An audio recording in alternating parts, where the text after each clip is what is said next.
अगर हिम्मत है तो लास्ट तक देखना, क्योंकि ये सारी कहानियाँ रियल इंसिडेंट्स पर बेस्ड है। उस बेचारी ने सिर्फ एक आवाज़ ही तो रिकॉर्ड की थी, पर जो हुआ वो बहुत भयानक था। मेरी दोस्त ने हाल में ही नया फ़ोन लिया। उसमें एक फ़ीचर था स्लिप रिकॉर्डिंग का। रात को वो फ़ोन चालू करके सो गई। सुबह उठकर एक्साइटमेंट में रिकॉर्डिंग सुनी। शुरू में सब नॉर्मल था, सिर्फ उसकी सांस की आवाज़। फिर अचानक एक हल्की सी फुसफुसाहट सुनाई दी। तुम सो रही हो ना?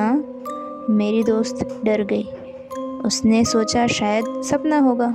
फिर रिकॉर्डिंग आगे बढ़ी। अब आवाज़ और क्लियर थी। मैं तुम्हारे पीछे खड़ा हूँ। मेरी दोस्त ने तुरंत पीछे मुड़कर देखा। कोई नहीं था। डर के मारे उसने रिकॉर्डिंग बंद कर दी। उस रात सोने से पहले उसने फ़ोन बंद कर दिया। फिर भी सुबह फ़ोन में एक नई रिकॉर्डिंग थी और उसमें सिर्फ एक लाइन थी, फ़ोन बंद करने से मैं चला नहीं जाऊंगा। रात के 12 बजे सानिया फ़ोन स्क्रॉल कर रही थी, पर उसका नेट ख़त्म हो गया तो वो 12:30 तक रिफ़िल नहीं हो सकता था। तो उसने सोचा चलो तब तक गैलरी ही देख लेते हैं। सानिया अपने फ़ोन में गैलरी देखना शुरू किया। अचानक उसे एक नया स्क्रीनशॉट दिखा, उसके अपने कमरे का। वो चौंक गई, ये मैंने कब लिया? उसने स्क्रीनशॉट खोला। फ़ोटो में उसका कमरा था, लेकिन एक अजीब बात, बेड के नीचे किसी का हाथ दिख रहा था। सानिया ने तुरंत नीचे झुककर देखा, वहाँ कुछ भी नहीं था। उसका दिल ज़ोर से धड़कने लगा। तभी गैलरी में एक नया फ़ोटो आया। इस बार बेड के नीचे से वो हाथ और बाहर आ चुका था। सानिया डर के मारे जम गई। उसने धीरे धीरे फिर नीचे देखा, फिर भी कुछ नहीं था। तीसरा फ़ोटो, अब उस हाथ के साथ एक चेहरा भी दिख रहा था और वो सीधा कमरे में देख रहा था। सानिया रोने लगी। तभी आखिरी फ़ोटो आया। इस बार फ़ोटो में वो खुद बेड के नीचे थी और कोई उसके बेड पर बैठा हुआ था, और उसी पल उसके बेड पर किसी के बैठने की आवाज़ आई। दोस्त के घर से लौटने में मीरा को थोड़ा लेट हो गया। वो गांव की पुरानी गली में चल रही थी। रात का समय, पूरी गली खाली थी। उसने देखा आगे एक औरत खड़ी थी, चुपचाप। मीरा को पहले लगा चलो अच्छा हुआ कोई साथ चलने वाला तो मिला। मीरा ने आवाज़ लगाई, कोई जवाब नहीं। वो धीरे धीरे उसके पास गई। औरत धीरे से मुड़ी। सब कुछ सामान्य था, लेकिन मीरा की नज़र नीचे गई। उस औरत के पैर उल्टे थे। मीरा का खून जम गया। वह भागने लगी। पीछे से आवाज़ आई, इतनी जल्दी क्या है? मैं तो तेरे पीछे ही हूँ। मीरा रुक गई, क्योंकि वो आवाज़ अब उसके बिल्कुल कान के पास से आ रही थी। रात के 12 बजे अंकित अपने कमरे में अकेला बैठा था। अचानक उसे महसूस हुआ जैसे कोई उसके पीछे खड़ा हो। वो तुरंत मुड़ा, पर वहाँ कोई नहीं था। उसने सोचा दिमाग का वहम होगा। तभी कमरे का दरवाज़ा धीरे से बंद हो गया। हवा बिल्कुल बंद थी। अंकित का दिल तेज धड़कने लगा। फिर उसके कान के पास हल्की सी आवाज़ आई, मैं कब से यहाँ हूँ।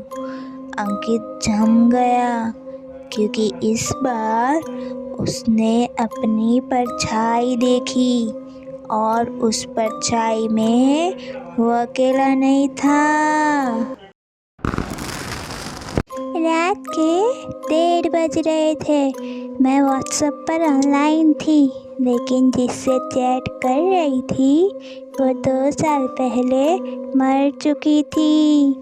मतलब मेरी दोस्त ने 2 साल पहले सुसाइड कर लिया था हॉस्टल में, और उसी के नंबर से मुझे मैसेज आया। पहले तो मुझे लगा कोई मजाक कर रहा है, लेकिन उसका डीपी, उसका नाम सब वही था। मैं बस जानना चाहती थी कि कौन है जो इतना घटिया मजाक कर रहा है। उसने मैसेज किया, तुम अभी भी मेरे कमरे में सोती हो? मेरे हाथ ठंडे पड़ गए क्योंकि मैं सच में उसी कमरे में थी। मैंने रिप्लाई किया, तुम कौन हो? तुरंत रिप्लाई आया, पीछे देखो, मैं यही हूँ। मेरा दिल ज़ोर से धड़कने लगा, लेकिन मैंने हिम्मत करके पीछे देखा, कोई नहीं था। मैंने राहत की सांस ली और फ़ोन नीचे रख दिया। तभी लास्ट सीन चेंज हुआ। लास्ट सीन क्या था पता है? Just now behind you. मैं धीरे धीरे पलटी और इस बार मैं अकेली नहीं थी। रात के 2 बजे मैं अपने कमरे में अकेली थी। अचानक मेरे फ़ोन पर किसी का कॉल आने लगा, अनजान नंबर से। मैंने सोचा इतनी रात को कौन होगा। मैंने डरते डरते कॉल उठाई। दूसरी तरफ सिर्फ मेरी ही आवाज़ आ रही थी, मत उठाओ ये कॉल, वो यही है। मेरे हाथ कांपने लगे। मैंने तुरंत कॉल काट दी, लेकिन तभी मेरे पीछे अलमारी धीरे धीरे खुलने लगी और अंदर से कोई बिल्कुल मेरी ही शक्ल में बाहर आया। वो मुस्कुराया और बोला, अब मैं कॉल उठाऊंगी।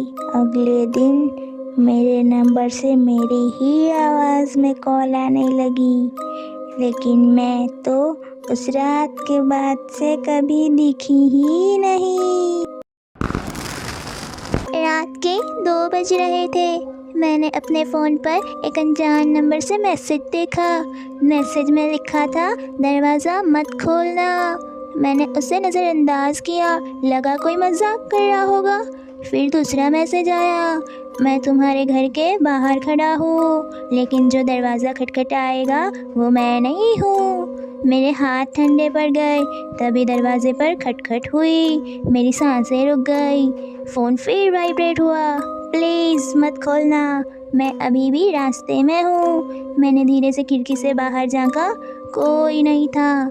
फिर पीछे से आवाज़ आई, गलत जगह देख रही हो। मैं धीरे से मुड़ी और दरवाजे के पास कोई खड़ा था।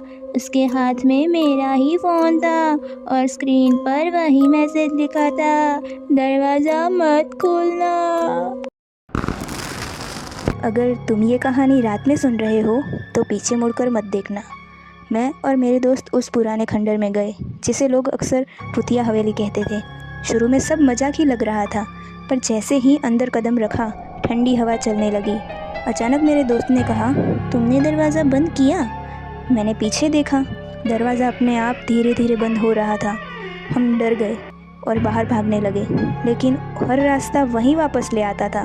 तभी मुझे एक कमरा दिखा जहाँ दीवार पर लिखा था, यहाँ से कोई वापस नहीं जाता। इतने में पीछे से किसी ने मेरे कंधे पर हाथ रखा।